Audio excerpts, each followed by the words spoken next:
માત્ર સરકારી મશીનરી નહીં પણ સરકારના જાહેર સાહસો પણ સીએસઆરથી આ સેવા કાર્યમાં યોગદાન આપી રહ્યા છે. આખા રાજ્યમાં 53,000થી વધુ આંગણવાડી કેન્દ્રો કાર્યરત છે. આ વર્ષે અત્યાર સુધીમાં 1600 જેટલા કેન્દ્રોના લોકાર્પણ અને ખાતમુહૂર્ત કરવામાં આવ્યા છે અને આજે 170 જેટલી નવી આંગણવાડી કેન્દ્રોના લોકાર્પણ અને ખાતમુહૂર્ત આજે આપણે કર્યા છે.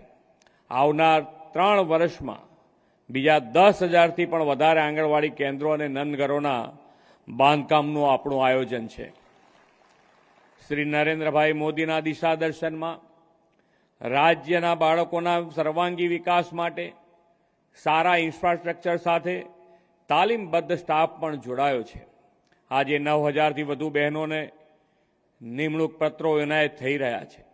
આપણે ઓનલાઈન પારદર્શી ભરતી સાથે છેલ્લા 3-4 વર્ષોમાં 15,000થી વધુ આંગણવાડી વર્કર અને તેડાગર બહેનોની નિમણૂક પત્રો આપ્યા છે.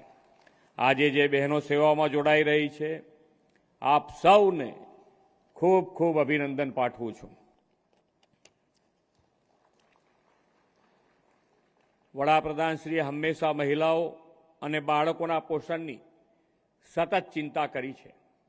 ખાસ કરીને આદિજાતિ વિસ્તારના બાળકોનું પોષણ સ્તર ઊંચું લાવવા દૂધ સંજીવની યોજનામાં લાખો આદિવાસી બાળકોને 200 મિલી ફોર્ટિફાઈડ ફ્લેવર્ડ મિલ્ક સરકાર આપે છે.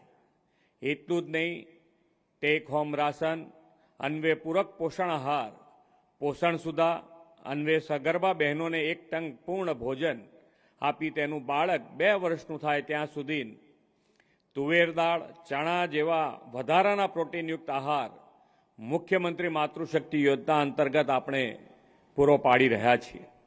આપણે આંગણવાડીથી લઈને પ્રાથમિક શાળાના બાળકો માટે મુખ્યમંત્રી પૌષ્ટિક અલ્પાહાર યોજના પણ શરૂ કરી છે અને જેનો લાભ આજે 41 લાખથી વધુ બાળકો આ પૌષ્ટિક આહારનો લાભ લઈ રહ્યા છે.